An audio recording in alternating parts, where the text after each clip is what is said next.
Good evening and welcome to Grace in Motion Track Girl Talk. I am Patrecia Daniley-Porter. Yes, I am Patrecia Daniley-Porter. I'm a coach, mentor, and founder of Grace in Motion.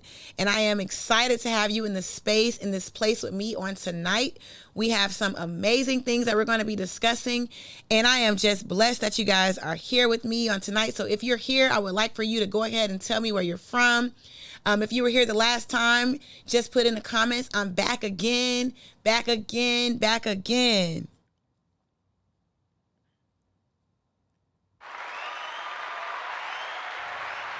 And if you're watching this on the replay, I would like for you to go ahead and write on there that I am also back again for the replay. All right. I'm just going to give you guys about 10 seconds. Look, I want to say this too. While the countdown is going down, it almost feels as if I'm standing on the line getting ready to compete. It kind of just like make me a little nervous a little bit. So I want you guys to converse with me tonight, engage. I got my husband on, Coach JP in the building, back again. Shout out to John Porter. Again, if you're here, let me know in the comment section. All right, so this space here tonight is for female athletes, parents, and of course, coaches. All right, it's for those who believe in pursuing excellence on the track and, of course, off the track. Last week, we talked a little bit about identity. Not last week, but the first of the month, last month, we talked a little bit about identity. This week is going to be a little different. We are going to talk about something that I feel personally is near and dear to my heart, and it is pressure. Pressure is the topic on tonight. All right. Who's that? All right. So a little bit about the last episode. Just going to do a quick little recap. So track is a sport built on numbers. Everybody's familiar with that. We pretty much set times, marks, rankings as goals, and we're measured by those things when it comes to track and field. And from a young age, athletes are usually taught to chase improvement, which really is not wrong, but is that the only thing that we should be focusing on is the question. Somewhere along the way, I would say many girls start attaching their worth to their performance, and that is where I believe a lot of females in particular lose their identity. They get it misconstrued and they start to focus on the wrong things. So I want to say this. A good race feels like confidence. And if you're measuring it wrong, a bad race feels like failure. A good throwing mark or a good jumping mark feels like confidence. But a bad throwing mark and a bad jumping mark, normally, if you don't have the identity squared away, feels like failure. The question becomes, who are you without the time and or the mark? So again, last week we talked about that. And in my heart, I believe that if we didn't address identity first or early on, that we would really risk building fast athletes, strong athletes with fragile confidence. Let me say that again. If we did not address identity early on, right, for these series of the episodes here with Grace in Motion Track Girl Talk, I truly believe that in my heart, we would be addressing or risking building something that should be built on, athletes looking past just their identity, and they would be really building more on a fragile confidence. So tonight and this month, I am going to be posting, sharing, talking about every athlete feeling pressure. At some point, we got to be honest. Girls, you feel the pressure. Everybody may not admit it, but you got to be honest. Who do we feel the pressure from? The pressure to perform, pressure to win, to be consistent, pressure not to let people down. That is one that I am going to make sure that I focus on tonight. And then sometimes the pressure even comes from within ourselves. So let's take a look at pressure, right? Pressure normally isn't always loud. Again, sometimes it's within ourselves. We set these high expectations for ourselves. We focus on everybody else, everything around us. And we say, if I can't do this, I am not going to be successful. If I don't do this, then I'm not going to be able to measure up to the talent that's already there. So I want to say this, and I want to ask this.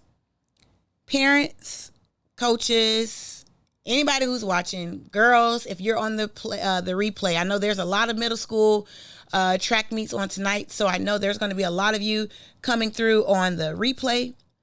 I want to ask you this serious question. And the question is, where do you think most pressure comes from? If you're watching right now, I'm asking you this question. Where do you think most pressure comes from? A, parents. B, coaches. C, teammates. Or D, ourselves. I'm going to let that sit and marinate for about 5 seconds or so. And I'm going to give you my personal opinion as it relates to Coach P. So if you want to go ahead and drop the comments, I'm checking it out.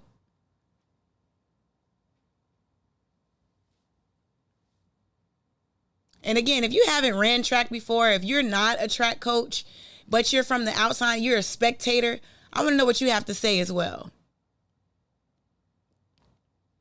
So as you guys are thinking about what you're going to say, I would say this. Oh, here we go. We got Miss Coco on here. Most cases, it's between coaches and ourselves. I actually have to agree with that. So we would say B and D. B and D. Anybody else have one of the four or multiple to comment? All right, so I'm going to share a little bit about my personal story as it pertains to pressure. Woo! I started at the age of 7 running track. And I think that starting so early really developed the mindset that if I didn't reach a certain level by a certain time, that I was going to be considered an athlete that was washed up or burnt out and or overlooked, right? I would say a lot of the pressure came from coaches. Now, that doesn't mean it was bad pressure, but I was one of those athletes that felt like I had to not just prove to the coach that I can do something, but make them proud. And whenever I felt as if I was letting them down, I would say it took me into not a depressed state, but it took me into a state of mind that I felt like a failure. And we all know that feeling like a failure as an athlete is an unhealthy mental state because, one, as a female athlete, what we experience growing up or maturing, going through puberty, looks nothing like one another, and it definitely does not look like our counterpart, which is a male. We have to start extending this grace. And I started to learn that I was doing exactly what I believe I endured as an athlete, but I was doing it as a coach. And so again, me starting at 7, me running all the way until I was 24 years old, I got into a space to where I felt like I still haven't accomplished the end goal yet. I still haven't made it yet. I still haven't hit the big screens yet. I still haven't ran the #1 time in the country yet. Again, measuring myself by my time and my mark, right? Rather than what I'm supposed to be focusing on outside of me thinking that if I don't run fast, if I don't perform well, then I am not the athlete that is good enough. So as I go back again, now I hit this age where I was about, I'd say 13 or so, and my body starts to develop. I start to mature. I start to go through puberty. I also start to go through the defiant stage. And I know some parents are going to be watching this and they are going to say it is around that age where our girls think they know everything. You can't tell them anything. They have been through it all. They have the antidote to what it is that they need. And I tell my athletes, in this space, I'm the doctor, you're the patient.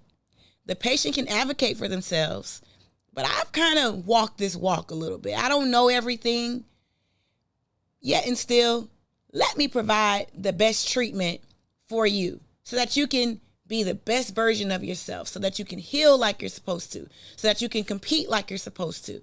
And so, as we again talk about pressure, it was around that age that I felt like I started to lose the love for the sport.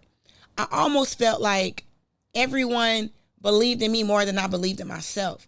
The times that they were expecting me to run, I really just felt like I could not get to that space. My thighs got bigger. My glutes got bigger, and then again, I'm dealing with defiance. So all of that is like working really against me from me executing through all the trainings that I was getting, through all of the talks that I was getting at home from my parents. It was almost as if I was my biggest enemy. I was in the way because I was putting a certain level of pressure on myself, thinking that because everybody was expecting something from me, if I did not reach that potential, then it was a waste of everybody's time. But I didn't understand what the investment really was about. I didn't understand what the sacrifice was all about. And so that kind of leads me to a conversation that I had last night. I'm not going to say with a former athlete. I'm going to say hopefully with a current athlete. And hopefully when she hears this and she sees this, she's not going to feel some type of way. But I have already asked her a couple of questions. I sent it to her mom. And her mom has given me the green light. So I'm looking it up. So this is what my question was to her. Well, first of all, let me just say this. Her name is Baylor. She has, by marriage, become my niece. She is an All-American and a national champion multiple times. And currently, she is not in the sport of track and field. Now, that would shock a lot of people, but for me, it doesn't shock me. She developed a love for volleyball. And when you're athletic, when you are powerful in nature, when you just have it in your DNA to be great and successful and a power athlete, you pretty much went the speed. Let me say that. Coordination, discipline, and commitment, which she covers all of the areas. You pretty much are going to be top notch in whatever sport you choose to be in. So it's not by surprise that Miss Baylor is excelling in volleyball. But I would say this about Miss Baylor. I had a conversation with her last night. And after that conversation, I had to text her mother. And I said to her mom these exact words. Talking with her made me realize how important this podcast is. I have an episode tonight on Facebook, and the topic, ironically, is pressure. Let me tell you, I had a conversation with her, and in the conversation, she just said, I fell out of love with the sport. We're talking about a 13-year-old, same age that I experienced falling out of love with the sport. But unfortunately for me, fortunately for me, my parents was like, listen, this is your ticket. We're going to lock in. There are going to be some days you're not going to like it. It's going to be some days you're not going to love it. But we are going to invest in you. This is not to say that her parents are not investing in her. I just wasn't good with a whole bunch of other sports. It was, for me, track and cheerleading. And at the time, cheerleading didn't really gain that respect. So track was my ticket. So I had to lock all the way in. I had to show up when I didn't feel like it, and I had to show up when I did feel like it. And now I can sit back several years later and tell you that I'm still locked in with the sport, helping other girls go to the next level, helping other girls get a free education. And I have 2 degrees, okay? School was paid for, and I have built some of the most impactful relationships from just continuing on with the sport of track and field. But let's get back to Baylor. So I talked to Baylor, and when she said that she fell out of love with the sport, she didn't really give me a reason why over the phone. But I explained to her something. I said, you know what? You are absolutely correct. I saw that. And I want to know, did you fall out of love with the sport because of the pressure? And her response to me was, yes. That word is not the word that I wanted to hear in that moment. Because honestly, I felt responsible for her yes. And I'm not the only coach. I didn't specifically coach her on my own. There are other coaches. But I'm the only female coach that was out there. And if anybody can attest to what that feels like, it's me. And I feel as if at the time I was missing the mark. Coaches, sometimes we can get so caught up in believing in the athlete more than they believe in themselves, and we make it too much of a business too soon. We have to be very careful at how we are pushing success so early on young female athletes. I don't want to count the boys out because they go through it as well. They are built a little different. So sometimes, yes, they can go through things and, kind of push through a little bit more. But female athletes, they are delicate. And I think it's important that we start to really not just sit down and walk through this journey with our girls, but really appreciate them for just being out there, encouraging them to stay out there, and doing that with grace, right? With love, and with the support that they need. Because not all girls should be coached the same way.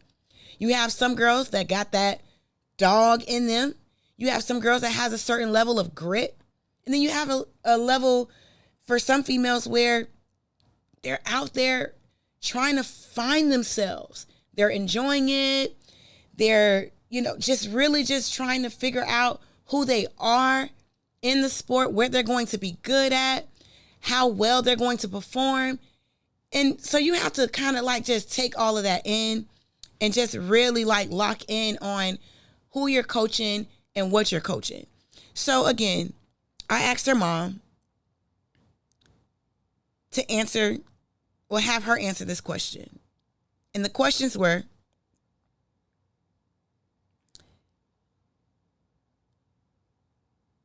how did it become a sport that she no longer loved and why? And I wanted to read her response because I wanted this to kind of hit home in the home for some of you that are watching this. And Baylor's response was, I just don't love it anymore. Period. That's a scary statement. Because someone that good in the sport saying, I just don't love it anymore, that means somewhere along the way, something was missing. And I said, her reason was simply because of the pressure that came with it, ? And Baylor's response was yes. I asked if it was the pressure from family, coaches, or just in general. And Baylor said it was a mixture. So I said, parents, coaches, and even those who are on the sidelines. You have to be careful because we are failing our kids. We're failing our athletes. We're failing these young girls. One, if you ain't trying to live through them, then you are pushing upon them things that they are not equipped to handle. And you got to know who you're dealing with.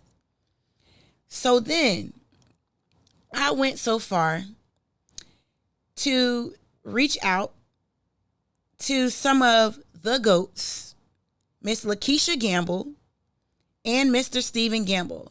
Shout out to 813 Elite. Can I get something? Yeah, let me go. There we go. 813 Elite. Shout out.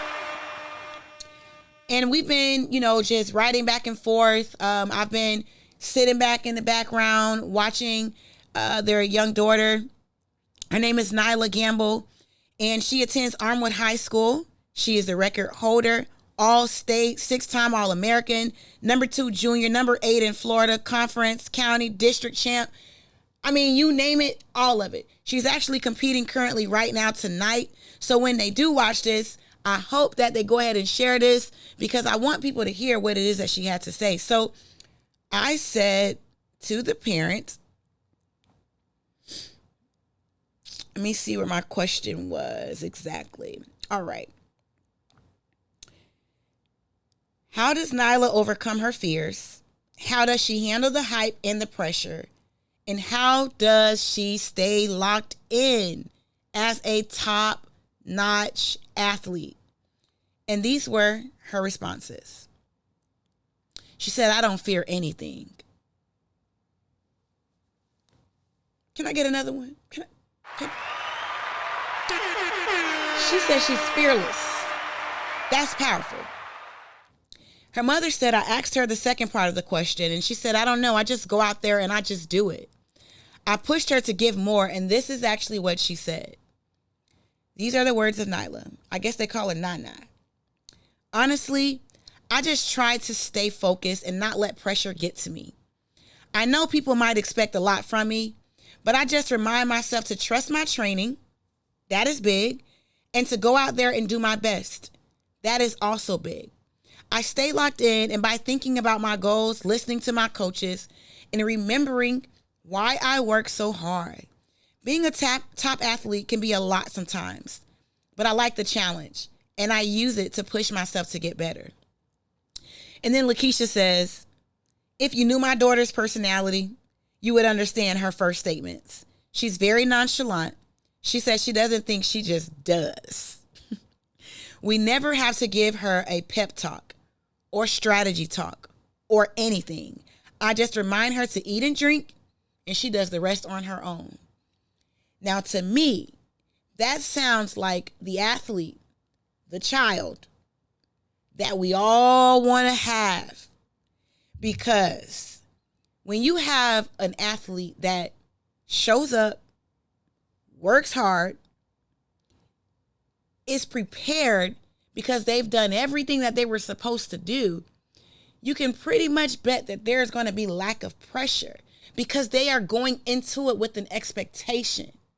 Most athletes that miss practice, most athletes that cheat in the workouts, most athletes that always have an excuse and not a reason to do what they're supposed to do will unfortunately experience a lot more pressure than the normal or the average athlete, because the reason for that is they're unprepared.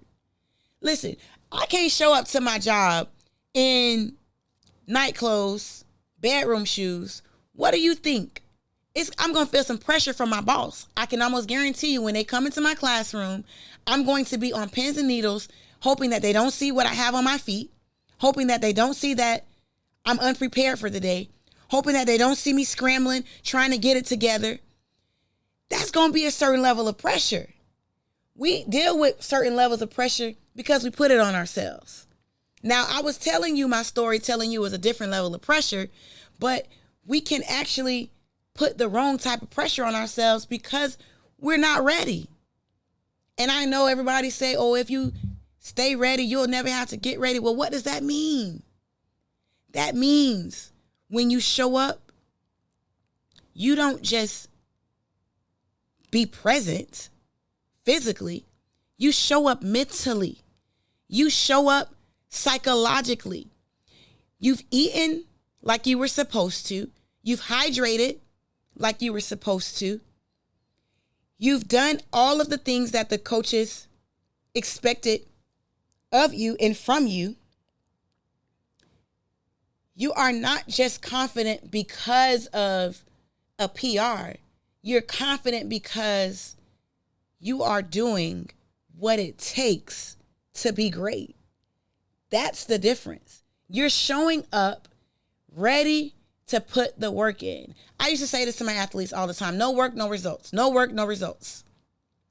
You got some kids that, okay, they're a little talented. They can, get by a little bit on this workout. They can get by a little bit on this day. Oh, coach, I can't show up today. I got a doctor's appointment. Well, you knew all year long that practice was Monday, Tuesday, Wednesday, Thursday. So why are you not advocating for yourself, athlete, to tell your coach, not your coach, your parent, hey, Mom, can you check to see if there's another day I can show up to the doctor? Unless it's dire need, I can extend grace, I understand. But for some of these old rinky-dink appointments, I got to go get a teeth cleaning. Come on. You ain't really in it. You just want the fame of it. You don't really want to do what it takes to be a Nyla Gamble. You really don't want to do what it takes. Because if you wanted to have the results of being a champ, then your mindset would be that of a champ. So let's make sure that as we are enduring through our journey, young ladies, coaches, parents, in the track and field world, that even as parents, you are not in the way of your child's success, which can actually lead to them experiencing unneeded pressure for themselves. Most girls, they're not going to feel as much pressure if they feel like they're doing what is required. And what is the saying? To whom much is given, much is required. I would say, or that's scripture, but I would say to you, you're only as good as you work. You're only going to be as great as you put in. If you don't put in the work, if you don't apply yourself, and I used to tell my kids, if you don't apply the pressure, then the pressure is going to apply itself to you. You're going to break. Pressure breaks pipes, but not only that, your mentality can bust you down. Your own mentality can bust you down. Shout out to Nicole. I saw you were on. Thank you so much for joining. And again, like I said, girls, if you're here, I want to know where you're from. I want to really know. I want to connect with you. Parents, if it's okay, please have your kids or you can reach out on your behalf. I want to talk to these girls. I want to get more girls' opinions, responses. I want to engage a little bit more. And I want the world to hear what these girls are going through, what they're talking about. And like I said, pressure is not just about like a feeling. It's also really about the mindset. Because I can tell you this. Someone, oh, yes. If you don't put money in the bank, you can't withdraw anything. So I be telling the girls, like right now, like I'm the head coach at a high school. And I always tell them, it's time to cash in. You got to cash the check now. So how much work have you put in? How much work have you actually put in? It's championship season. If you ain't put nothing in, you can't expect when you go to the bank to pull nothing out. You're on E. You are on E. Your tank is empty. If you don't put the gas in the car is going to break down. Straight up. If you do not put in the work, you are not going to be the athlete that you wrote down to be. You wrote the vision, you made it plain, but then you didn't put the works with the faith. So how does that work? We just got to make sure that we're being very practical on our intentions as it pertains to, yes, our identity, but our level of confidence. Like sometimes we be going through things and carrying a load that really was never meant for us. It's all because of defiance. It's all because parents sometimes, I'm going to say it because I'm a coach and I'm dealing with parents. I'm a parent myself, but sometimes parents, y'all know too much. Y'all in the way. You want to be the coach and the parent, yet you paying me to coach your child. Or yet you're expecting me. So this is like a saying, right? One of my great friends that I coach with right now, he says this all the time. When the kid does well, great job to the athlete. But when the kid doesn't do well, coach, what you doing? Coach, you ain't doing what you supposed to do. Why my child ain't doing how my child ain't throwing far? What's wrong with my child trail leg? So instead of trusting the process, instead of accepting, hey, maybe that kid didn't get proper rest. Hey, maybe there are some ailments that hasn't been addressed. Maybe my kid is getting taller and their hip mobility is not as flexible as it was 2 years ago. Maybe my child is heavier, female parents, than they were at 10. So now I'm expecting them to run. They ran at 10 years old, they ran 59 that's a little too fast. At 10, they ran 110. But at 13, they're running 107. Coach, there's not much gain there. I'm expecting for them to do a lot more than that. You in the way. Now, unless I'm not showing up to practice, the kid isn't training hard. I'm making up workouts on the top of my dome when I get up there. This is a good idea. Let me do 20 times 400s. And I'm burning the kid out. I would say, parents, you out of pocket. Now, I know a lot of people ain't gonna like this because this is a conversation actually that I probably should wait to have. But you sit around and you have these conversations with your kids. These kids are hearing these conversations. So now, what do you think is happening? There's a level of pressure that is being placed upon the kid because they respect the coach. They know that the coach knows what they're doing. They trust the process. But the parent is a little negative, and or the kid is out there having fun and they just inconsistent and they not worried about running their best time that day. They just want to show up because they heard the ice cream truck was going to be there. But yet the parent is measuring their success by their mark, right? Or their time. And they're saying, it's the coach's fault. I got to change the team. And let's talk about that for a second. This whole, I was on this team and I'm changing to go to this team and I don't want to train in this group. I'm going to change groups. I don't like this coach. I prefer to train with this. Listen, let's not get into all of the politics when it comes down to it. Unless we are talking about someone like one of the Doggett sisters, right? Or we're talking about, oh my gosh, what is her name? Oh my goodness, I can't think of her name right now. But unless we're talking about someone that is ranked like number 1 and number 2 in the world, in the country, you all have to understand that it comes with the territory. There is a process.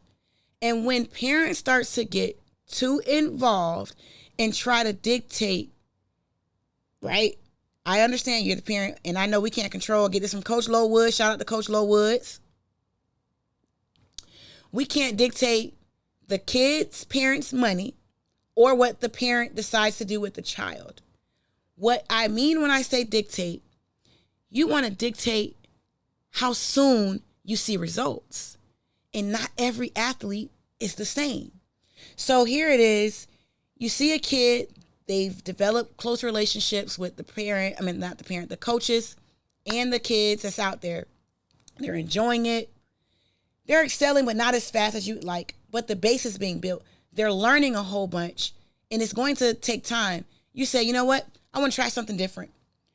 I'm not satisfied. Or you get into the politics of things. You know what? This team too ghetto. You know what? I don't like how they don't text back all the time. You try to tie in a whole bunch of, knick-knack stuff and kind of get a little petty. And it starts to get to a place to where now you're taking the fun out of it for the kid. Because again, we already kind of heard from Baylor, when there's no fun in the sport, they lose the love for the sport. It starts to feel like a job early on.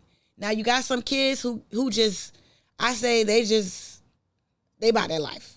Like they are all track. They want to be yelled at. They want to be pushed.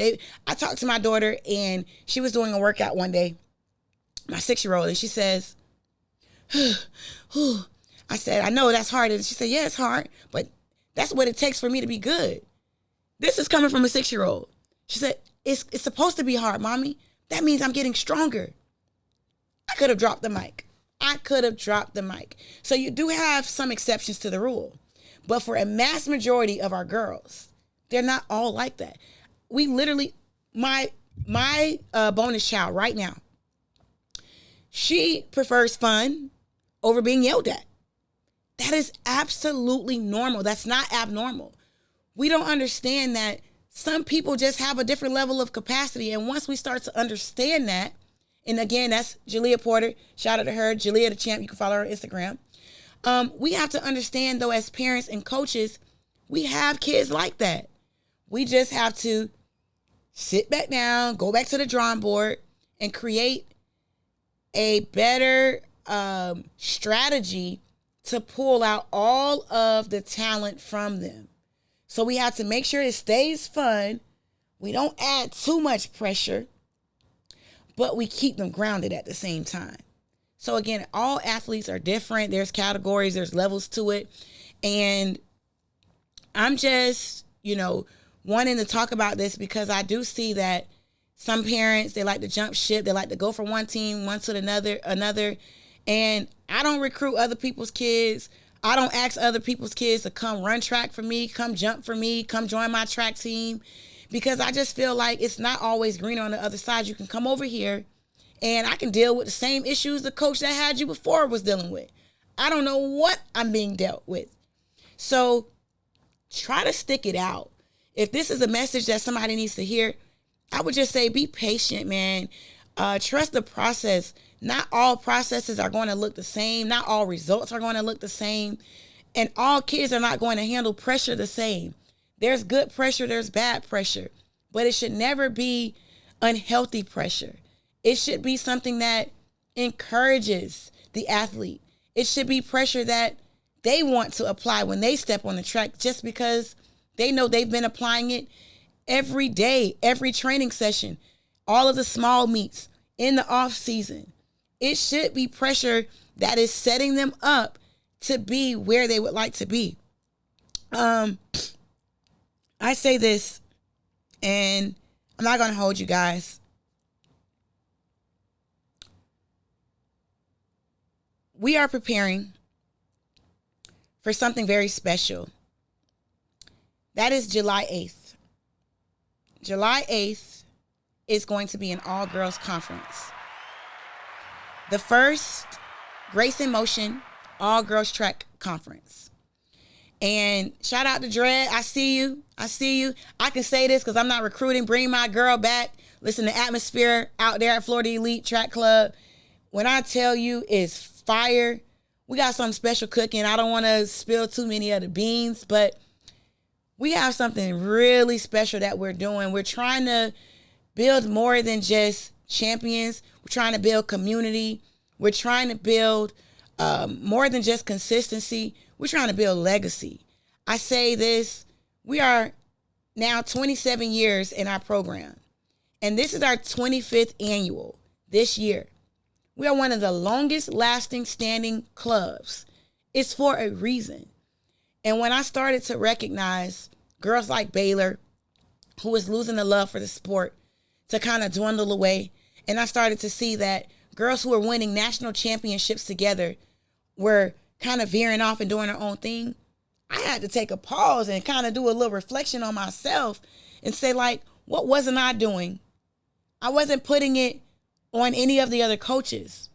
This program was started because my dad and my mom saw me run around the track at 7 years old.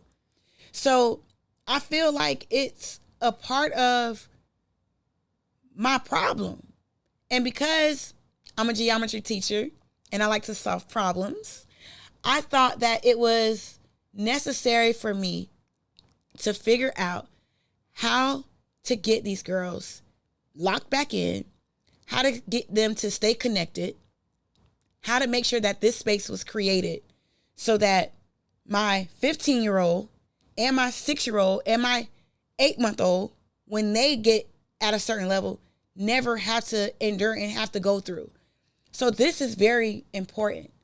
And I think that because we're creating this platform of the podcast and the All Girls Conference, July 8th in Jacksonville, Florida, during the AAU Club Championships, I feel that it is a place where coaches, you need to tell your parents to have their kids in that building. Parents, you need to make this small investment of $25. It's going to cover the speakers. It's going to cover the shirt, a meal, and just an undeniable experience. Like, this is going to be something that these girls don't stop talking about. They are going to have a moment to really take the lights off. If they're the number 1, if they're the number 10, if they're not in the rankings, they get to be in a room and they get to build a sisterhood, a bond. No spikes, no uniforms, no starting gun, no lanes, just a room where we are going to come together, faith rooted, and build on who they are, who they want to become, and what their goals are, not just on the track, but off the track as well. And while I say in July we're creating a space where these girls are going to compete or learn how to compete, without carrying invisible weight, we're not going to lower the standards. We're going to go hard. We're going to have some conversations. There's going to be conversations for the parents. There's going to be a space and conversation for the coaches. But we're going to talk to these girls. We're going to strengthen their foundation in track and field. And if you've been feeling that pressure conversation today hit home for you, July is where we're just going to go deeper. If you've been feeling like confidence lacks in your house with your child, coaches, confidence lack with your athletes in your training groups, July, we're only going to go deeper. And I am personally inviting you. So we know the number 7 is for completion. The number 5 is for grace. And the number 8 is for new beginnings. So at 7:58 tomorrow morning, 90 days away, I'm going to open the Eventbrite link for you to register. I have something special to the first 25 girls that sign up for this all girls conference. We're going to talk. We're going to dig deep. We're going to have a good time. And something special is going to happen.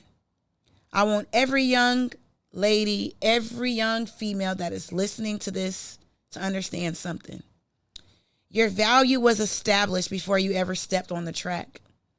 And nothing that you run, nothing that you throw, nothing that you jump can increase it or decrease it.